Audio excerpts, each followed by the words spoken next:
चल रहे संघर्ष और इसकी वजह से भारत के सामने आई चुनौतियों पर बात रखने के लिए उपस्थित हुआ हूं।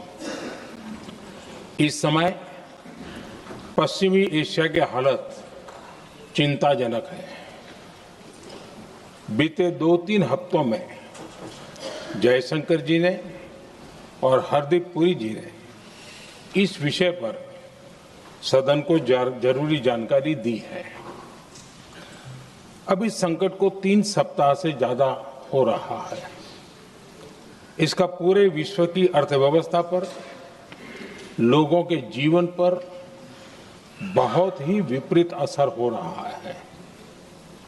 इसलिए पूरी दुनिया इस संकट के जल्द से जल्द समाधान के लिए सभी पक्षों से आग्रह भी कर रही है। अध्यक्ष महोदय, भारत के सामने भी इस युद्ध ने अप्रत्याशित चुनौतियां खड़ी कर दी हैं।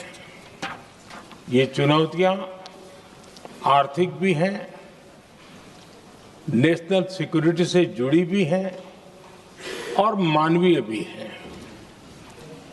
युद्धरत और युद्ध से प्रभावित देशों के साथ भारत के व्यापक व्यापारिक रिश्ते हैं।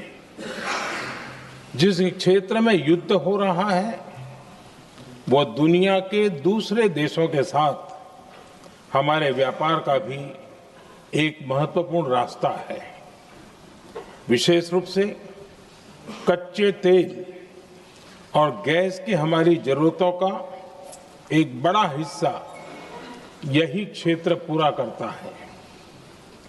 हमारे लिए ये रीजन एक और कारण से भी अहम है। लगभग 1 करोड़ भारतीय खाड़ी देशों में रहते हैं और वहां काम करते हैं। वहां समंदर में जो कमर्शियल शिप चलते हैं उनमें भारतीय क्रू मेंबर्स की संख्या भी बहुत अधिक है। ऐसे अलग अलग कारणों के चलते भारत की चिंताएं स्वाभाविक रूप से अधिक है। इसलिए ये आवश्यक है कि भारत की संसद से इस संकट को लेकर एक मत और एकजुट आवाज दुनिया में जाए।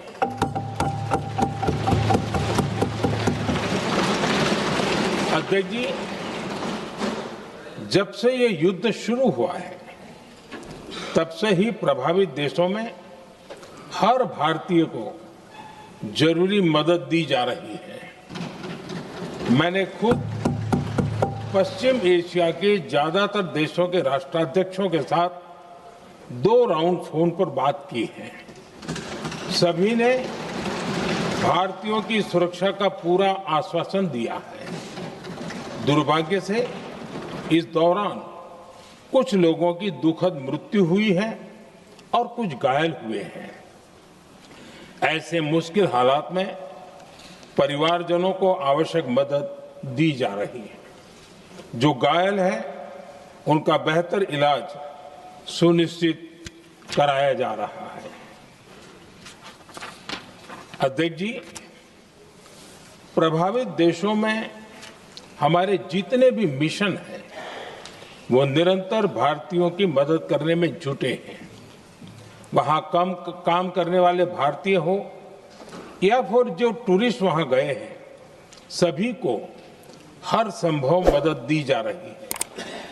हमारे मिशन नियमित रूप से एडवाइजरी जारी कर रहे हैं।